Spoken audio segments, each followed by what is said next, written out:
at the end of the day, buying and selling stuff still gets me going in a way that boggles my mind. As many of you know, if you follow my content, going to a garage sale is still the most exciting thing I could do in business. Closing an 8-figure deal for Vayner is nowhere on the same scale as going to a garage sale and finding a $67 stuffed animal for $25. I'm really excited to be here for many different reasons. I have been asked to do more Q&A in this talk because I know you've been consuming a lot of content, and I think Q&A always brings out the most value. So please, if there's anything I touch on or if there's anything that's been on your mind, start thinking about that, because we'll get to that in a little bit. I think most of what excites me to be here is that at the end of the day, buying and selling stuff still gets me going in a way that boggles my mind. As many of you know, if you follow my content,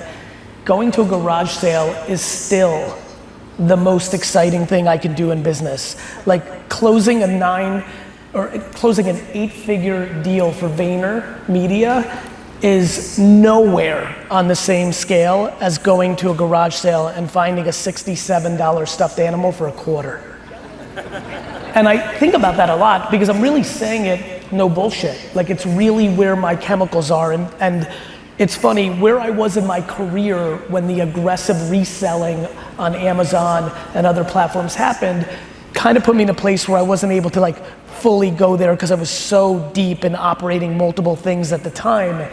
But one of the great regrets of my life is that I didn't have eBay and Amazon and other platforms as such when I was in junior high and high school and had unlimited time, because A, I wouldn't have graduated high school, and I think that's kind of cool, and B, the amount of learnings that you get from scaled reselling, I think is pretty profound and has a huge impact. I believe selling things on the internet, actual physical things, and or working inside of a retail store and interacting with tons of people from all shapes and sizes are really the two great training grounds for a framework of a very successful business, because there are many things that I focus on in HR, operations, finance, but the concept of creating demand is a very, very, very interesting one because it sits with so few people.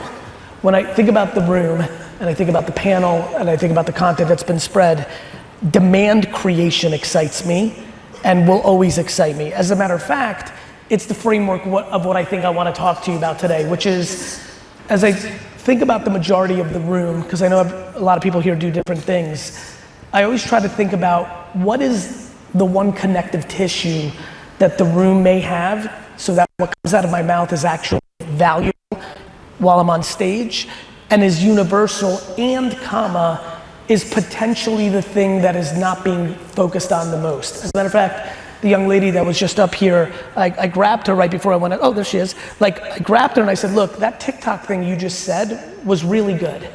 And it's really good because it's really real and it's really at scale. And what I know, and I'm making this assumption, so please take me during the Q&A, the best practices within the ecosystem is where a lot of the content will come from in a conference like this and what you are consuming and what you know. What I get excited about is what's the best practices that are not obvious within the platforms, meaning the Amazons and the Walmarts and the other Shopifys and things of that nature. What could you be doing? For me, one of the things that's so interesting is global pandemics are gonna obviously create curveballs for supply chain, right? So I'm aware of that. But I think about what is consistently gonna matter to every single person here for the rest of their careers. And that consistent thing that I wanna focus on today is underpriced attention. Underpriced attention is very important. And underpriced attention falls into two categories, math and art. What I mean by underpriced attention is which ad product today is a good deal. I built my daddy's liquor store like you saw in that video because I had 90% open rates on an email newsletter that had 100,000 people on it in 1997. Let me say that nice and slow for everybody in the back. 90% open rates. That's unheard of. That's not real in today's world. That 90 went to 50% in the first 2 years, not because we were bad at it, but because the world had started using email marketing and people were getting tired of it. But when I was doing it, nobody was doing it, and it worked. I bought Google AdWords for the store the day Google AdWords came out. And for the first year, I owned the word wine for 5 cents for 4 months. And then for 10 cents when they raised the price, it used to be a 5-cent click for the first few minutes there. And then obviously it had to be Cabernet, and then it obviously had to be Silver Oak Cabernet, and then it had to be Silver Oak 2016 Cabernet. And a lot of you in this room know that. The math part that you play to win within the ecosystems of where you sell are toll booths. And that's fine, they deserve it. Amazon, Walmart, others, they deserve it. They have the attention, you're paying for it. That's right. I love when people get mad at social networks. They're like, fucking Zuckerberg fucked me, the algorithm. And I'm like, it's free. It's fucking free. The audacity of people is fascinating. The platform's free. For every selling marketing person here, everybody, the concept of something that's free that can sell stuff is insane. Of course, net, it's not free. Got a production company, things of that nature. But most people when they start should only be doing it themselves on their phone, and it's free. So the math part is something that doesn't interest me to go deep on because my intuition is a lot of people play within that framework. You're not at this place if you aren't relying on some level of math. You understand that. The part that I want to focus on is why I got so excited about what she had to say, which is the art part. As many of you know, iOS 14.5 update hurt some folks. There's a lot of other things coming down the pike in moats that are going to continue to hurt. And what does that mean? It means that as math plays out its game on the internet and the big corporations play their politics with each other and play, when I think about smaller businesses, and I'm talking about businesses doing under 100 million a year in revenue, under 50 or 25 or 10, we, me included, must really understand the art part of underpriced attention for our businesses. This is all fancy jargon for one simple thing. The single thing that can change the majority of businesses in this room is an obnoxious, and I mean obnoxious, commitment to organic social media creative as an opportunity to take advantage of the TikTokification of social media that will be the next half decade. In the next half decade, the TikTokification of all social networks is the biggest opportunity for everybody in this room. What is happening and will continue to happen is these platforms are going to reward the creative, not your ability to build a following. This is exciting for everybody in the room if you heard me loud and clear, because many people here have not made the commitment to amassing community as a personal brand or even for their brand. When I tell you that you could have never made a piece of content in your life and tomorrow for your business, your product or you, however you want to play it, both preferably, that you can post your first post on a YouTube Shorts or a TikTok, and if you know what you're doing, a lot of good things can happen for your business, is exciting. The problem is it's daunting for a lot of people. A lot of people in this room like math. It's predictable, it's black and white. They hate art. It's gray as shit and you have no idea what the fuck is going on. The problem is the math will continue to get commoditized and will be leveraged against you, and the art is your moat.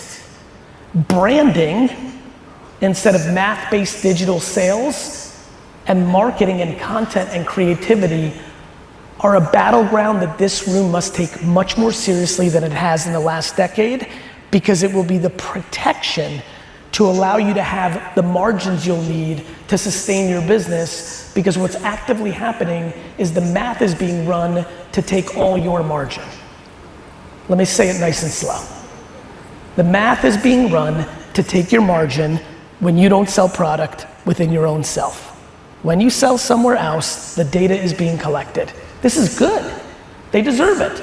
You brought no customers to the table. They brought all of them. I just need you to know the opportunity in front of you. What does this mean? It means a couple of things. One, this TikTokification of all social is a huge opportunity for many reasons. One, back to how many of you try many different products, I would argue virality in social, based on these algos, is the greatest insight to what your next product should be. The concept of guessing your next product is crazy in a world where you can literally create samples at scale, create content against it, and get incredible qualitative feedback if it's interesting. Not the math, but the comments and the insights at scale from free distribution because of organic virality, because that's where social's going. This is a profound shift in social at a time when social is hitting scale of complete and utter consumption patterns besides streaming services. Besides gaming and streaming services, the attention of society is living within these 10 platforms. This is I really hope the tone tenor that I'm bringing to it, which is a little more serious than my style normally, is landing for some of you because the stakes are so high because it's pure offense. Again, in simplest terms, I genuinely believe that every single business in this room needs to go home and substantially, and I'm talking 2, 4, 30x their creative output per day. For context, how many people here are putting out 5 pieces of social media creative for their business a day? Please raise your hands. Yeah. Please stand, actually, if you don't mind.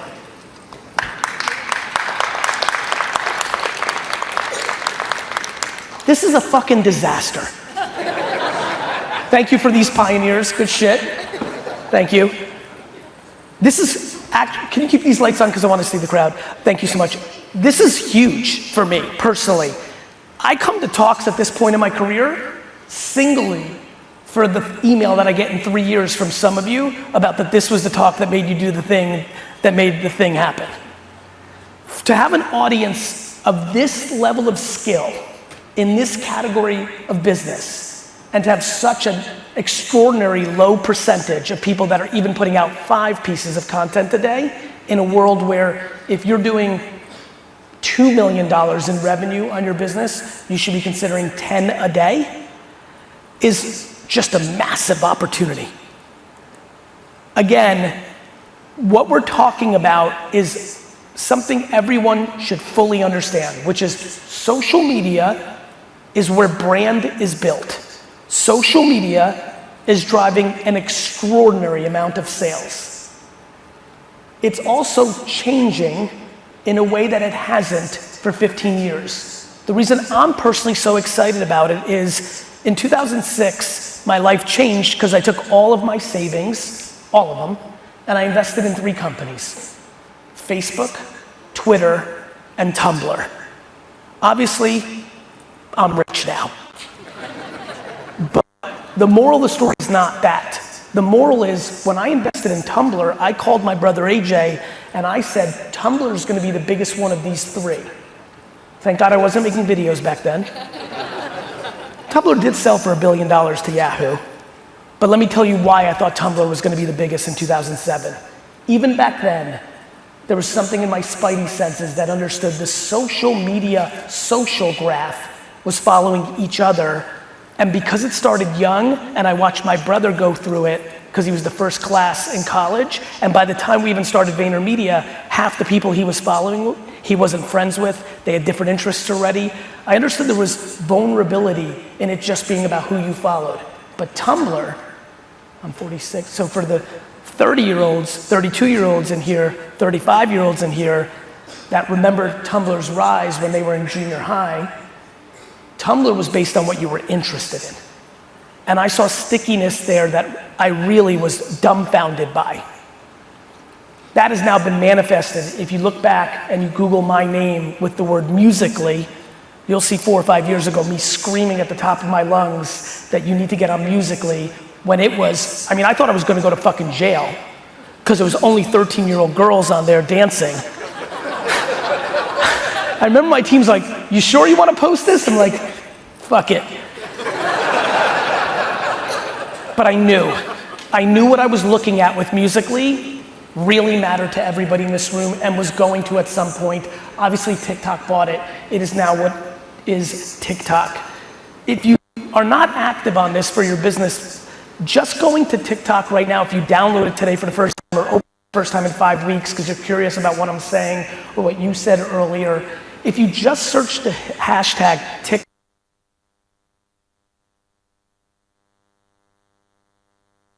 or maybe because it hit every news cycle, maybe the Ocean Spray story. Ocean Spray cranberry juice has been around forever. The single most effective commercial marketing campaign in the company's history was a man going down the street on some sort of skateboard, drinking it and listening to Fleetwood Mac in its history. It is impossible for me to be able to communicate to this room how big of an elephant in the room what I'm talking about is for reselling. There is a collision course that is happening between math and art, and the greatest way for you to extract value is to bet so much more on art in the face of it not being as interesting to bet on as math. The day-to-day tactics of what I'm saying, you take your product, and whether through reaching out to influencers at scale and paying, which can be very underpriced or overpriced depending on your skill set of understanding what you're buying, and you should put some real homework into it. But more importantly, your ability to create internal production capabilities to produce ungodly amounts of short form video content is important, not just because it goes viral and maybe you'll sell some stuff, but there's so much more complexity to it, and I'd like to share it with you.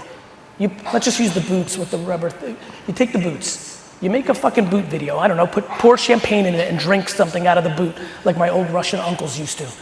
You make the video.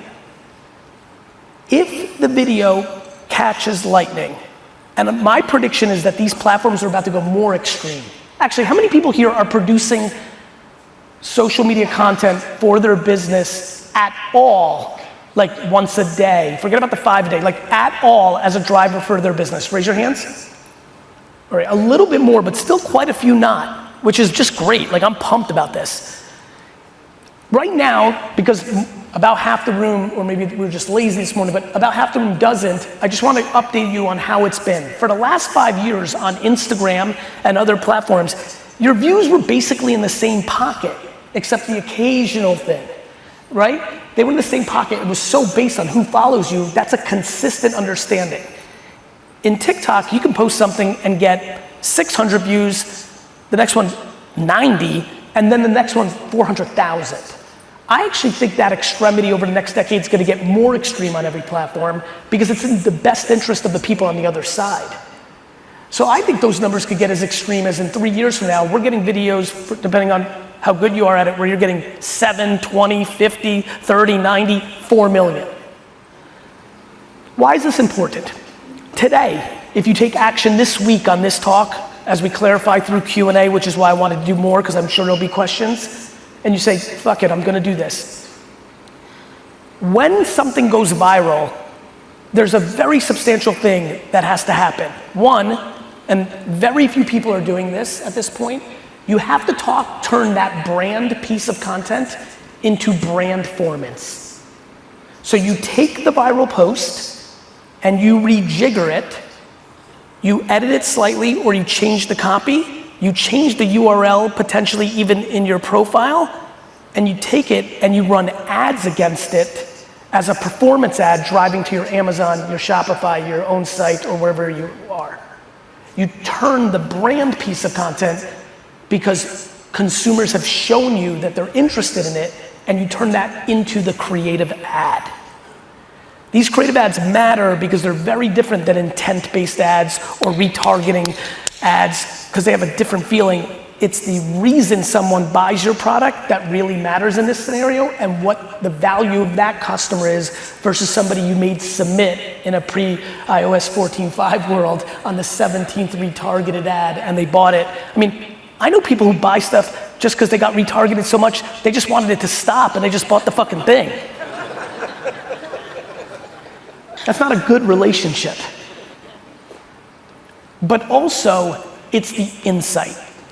One thing that is happening in this community when I watch it, when I see a lot of you talk with each other on social, when I get the emails in detail, when I talk to my friends that are in it, one thing that we don't spend enough time in this realm is on the consumer insights from the comments on the creative. A, as we can tell by the room, we're not doing enough creative. B, we're not spending time in the comments. The comments have all the insights. This goes back to the R&D or what could be the single insight that leads to the campaign or the product advancement that actually takes you to the next level within your business. Many of you are playing such strong, great arbitrage that you're looking for the next arbitrage without realizing the arbitrage you currently have is the play. You just have to build it in a slightly different way to a different scale.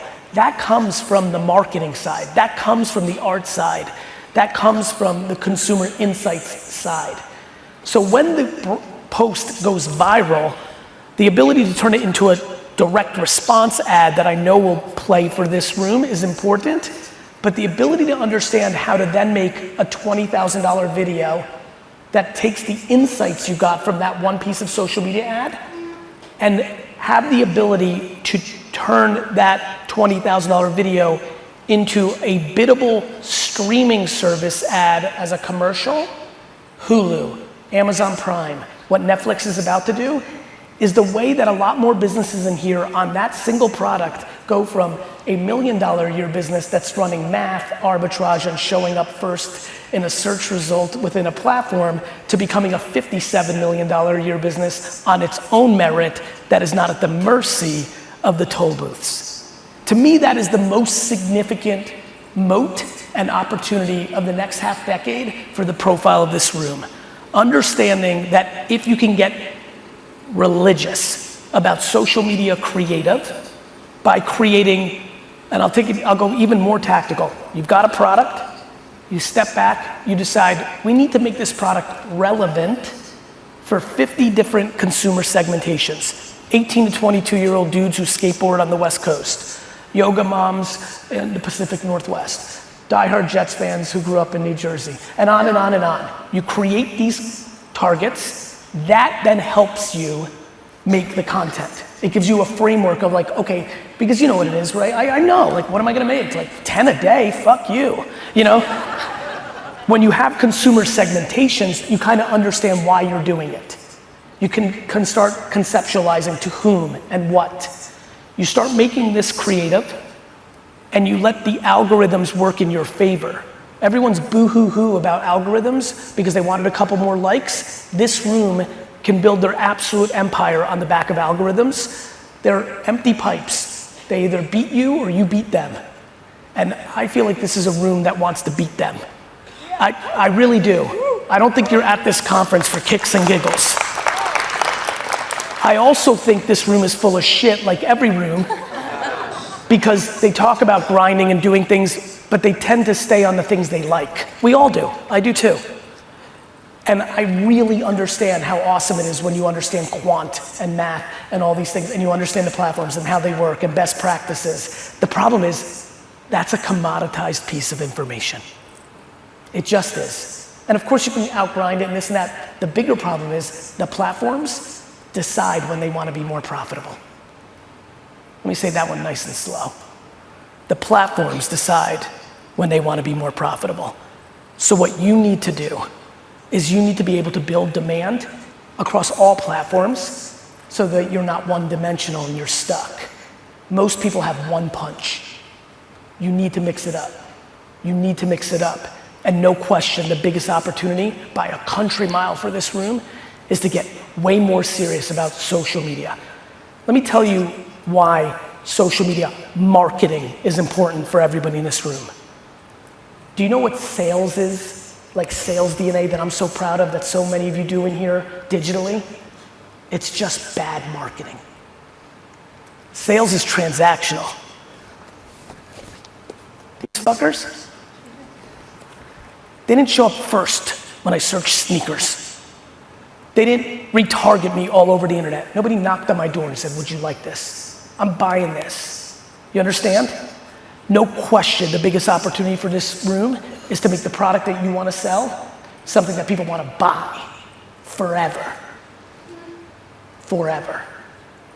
Thank you.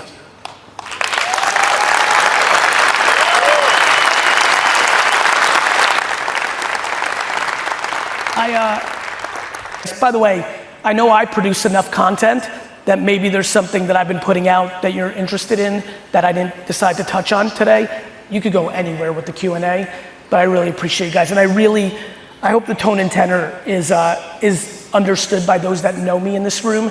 This is a very serious opportunity. Because it's a double one.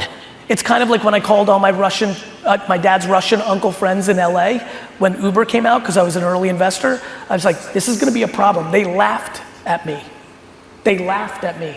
And I'm sure that there's some people in here doing $7 million a year, all on math, all one-dimensional, that are not laughing, but are dismissing what I'm saying. I'm telling you, this is a double bubble. What a double bubble is this trend is gonna happen for the next 5 years, and it's where all the offense is, and if you stay doing exactly what got you to this room in the VIP or at the event, it's going to get harder and worse. It's very clear what's happening. Please pay attention. Don't get high on your own supply. As soon as you feel like it's going well, you're in trouble.